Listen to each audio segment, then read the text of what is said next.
first ever factory outlet, Chandanagar, Mukunda Jewelers, opening soon. No making charges.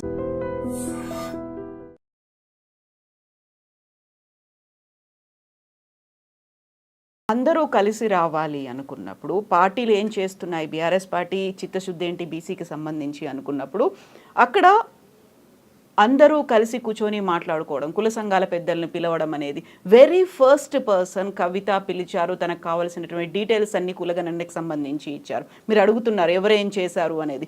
ఇప్పటిదాకా కులగణనకు సంబంధించి round table అయ్యా, memorandum ఇచ్చారు. ఆ తర్వాత ఏం జరగాలి అనే దాని మీద కంటిన్యూస్గా ఫాలోఅప్లు అవుతున్నాయి, ప్రెస్ మీట్లు పెడుతున్నారు. అండ్ బీఆర్ఎస్లో కూడా అలాంటి ఒక కదలిక అనేది ముందుకు వచ్చినట్టుంది. వాళ్ళు చిత్తశుద్ధి ఉంది వాళ్ళకి, వాళ్ళని కూడా మేము కలుపుకుపోతామంటారా మీరు? నేను ఒక మాట చెప్తున్నానండి.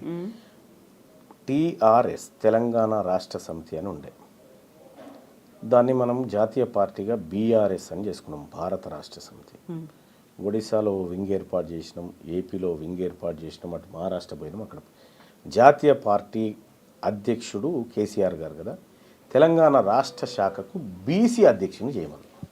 ఇప్పుడు బీసీ వాదం డెవలప్ అయింది, బీసీలంతా ఉద్యమంలోకి దిగుతూ ఉన్నారు, బీసీలు వాటా కావాలంటా ఉన్నారు కాబట్టి బీసీ అంటున్నామేమో. కానీ నిజంగా చిత్తశుద్ధి ఉంటే మీ జాతీయ పార్టీకి రాష్ట్ర అధ్యక్షుడిని బీసీని పెట్టండి. సో తీర్మాన్ మల్లన్న బోల్డని డిమాండ్స్ చేస్తున్నారు. డిమాండ్ అది. ఇప్పుడు పర్టికులర్గా మనం తీర్మాన్ మల్లన్నకి సంబంధించి మాట్లాడుకుంటే పర్సనల్గా ఏ పార్టీలో చేరుతున్నారు, నిజంగా పార్టీ పెడతారా, తీర్మాన్ మల్లన్న వెనకాల ఎవరున్నారు, ఎవరిని కలుపుకొని మీరు ముందుకెళ్తున్నారు, ఎంతమంది మేధావులు మీతో ఉన్నారు? ఇప్పుడు నా సస్పెన్షన్ తర్వాత మీడియా విపరీతంగా జనసేన పార్టీ అధ్యక్షుడు అవుతున్నాడు మల్లన్న అని, తెలుగుదేశం పార్టీ అధ్యక్షుడు అవుతున్నాడు మల్లన్న అని, సొంత పార్టీ పెడుతున్నాడు మల్లన్న అని, బీజేపీలో చేరుతున్నాడు మల్లన్న అని, మీ వెనకాల బీఆర్ఎస్ పార్టీ కూడా ఉంది, వాళ్ళు కూడా ఫోన్లు చేస్తున్నారు అనేది విషయం ఏంటంటే ఈ అన్ని వాళ్ళు అనుకున్నటువంటి అంశాలు. నేను మొన్న సోమాజిగూడ ప్రెస్ క్లబ్లో మీటింగ్ పెట్టిన పిదప చెప్పిన క్లియర్గా, నేను బీసీ ఉద్యమాన్ని నిర్మించేది ఉంది, బీసీల్లో మరింత చైతన్యవంతం చేసి వాళ్ళని కథన రంగంలోకి తీసుకొచ్చేటువంటి పని ఉంది. నేను ఏ పార్టీలో చేరడానికి ఈ కార్యక్రమాలు చేయట్లేదు, ఏ పార్టీలో చేరనిప్పట్లో అని చెప్పిన. పార్టీ పెడుతున్నారా? పార్టీ ఇప్పుడు కాంగ్రెస్ పార్టీ బీసీ ముఖ్యమంత్రిని చేస్తాను ముందుకొచ్చి, బీఆర్ఎస్ పార్టీ బీసీ ముఖ్యమంత్రి అని ముందుకొచ్చి, బీజేపీ పార్టీ బీసీ ముఖ్యమంత్రి అని ముందుకొచ్చి ఇక మేమే చేస్తున్నాం కదా అనేటువంటి మాట చెప్తే ఆలోచిస్తాం. లేదు మేము ఈ పార్టీలు ఉన్నది మమ్మల్ని సీఎం చేసుకోవడానికి, బీసీలారా మీ పార్టీ మీరు పెట్టుకోరని చెప్పి వీళ్ళు ఒక అనివార్యత క్రియేట్ చేస్తే అప్పుడు ఆలోచిస్తాం. సో ఇంత పెద్ద ఎత్తున ఉద్యమం 3 ఏళ్ల పాటు జరగాల్సినటువంటి పోరాటం అంతా చేయడానికి ఆర్థిక బలం, అంగబలం అనేది ఉండాలి. తీన్మార్ మల్లన్నకు ఉందా అదంతా? మీరు చేసే పని నిజాయితీ నీతితో కూడుకున్నదైతే అన్నీ వస్తాయి. ఈ ప్రజల నుంచి మద్దతుతో పాటు అన్నీ వస్తాయి. మీ పోరాటంలో నిజం, ధర్మం ఉంటే సహకరించే ప్రజలు లక్షలాది మంది ఉంటారు. కేవలం ప్రజల సహకారం సరిపోతుందా? నాయకులు, పారిశ్రామికవేత్తలు ఎవరన్నారండి? వాళ్ళ కాడ ఏముందండి? అసలైన సంపద ఈ వర్గాల దగ్గర ఉంది. బీసీలు అంటే ఇవాళ కనీసం 5,000 రూపాయలు ప్రతి నెల ఒక వ్యక్తి ఖర్చు పెట్టగలిగిన శక్తి ఉన్నటువంటి వాళ్ళు.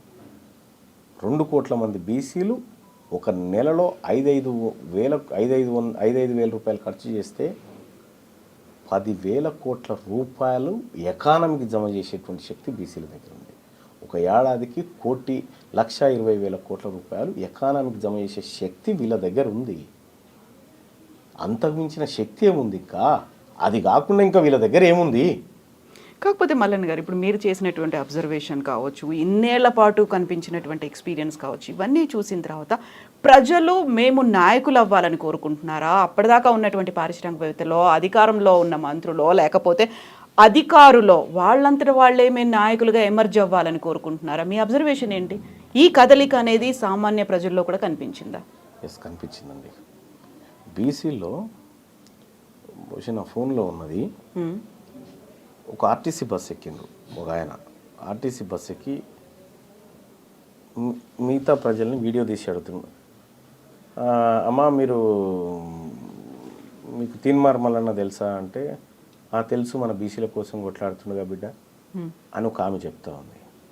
కొట్లాడాలా వద్దా అని అంటే ఆమె చెప్తా ఉంది, మనకి ఇంత అన్యాయం అయిందని నాకు కూడా తెలియదు బిడ్డ, ఆయన చెప్పినాకనే అర్థమైంది కొట్లాడాలని చెప్తా ఉంది.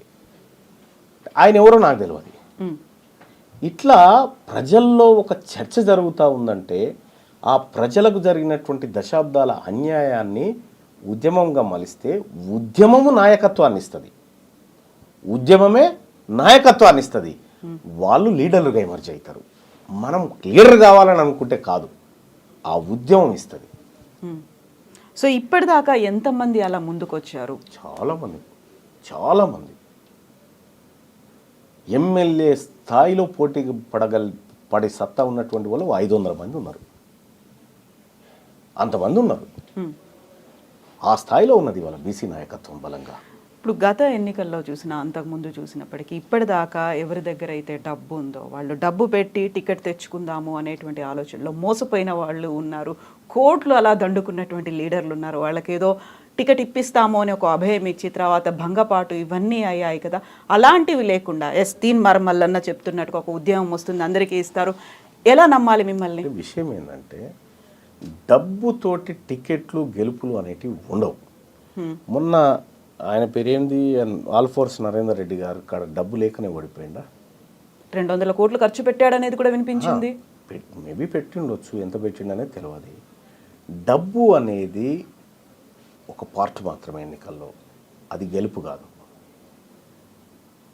కేసీఆర్ గారు తెలంగాణ ఉద్యమం చేసిన తర్వాత 2014లో మొదటి ఎన్నికలు ఫేస్ చేస్తున్న టైంలో డబ్బు మీద జరిగే ఎలక్షన్ కాజ్ మీద జరిగింది. ఒక కాజు వచ్చినప్పుడు డబ్బు దాని ముంగట పనిచేయదు. మరి భవిష్యత్తులో డబ్బు రాజకీయాలు ఉంటాయి, వర్గ రాజకీయాలు ఉంటాయి. ఆ వర్గ రాజకీయాల ముందు ఈ పెత్తందారి వ్యవస్థ మోకరిల్లాల్సిన పరిస్థితి వస్తుంది. కాబట్టి భవిష్యత్తులో మీరు అనుకుంటున్నటువంటి డబ్బు రాజకీయాలు, ఇదే స్థాయిలో టికెట్లు కొనుక్కొచ్చుకోవడం, బీఫామ్లు, ఇంత సీనే ఉండదు. తీన్మార్ మల్లన్న వెనకాల ఎన్ని 100 కోట్లు పోగేసుకున్నారు?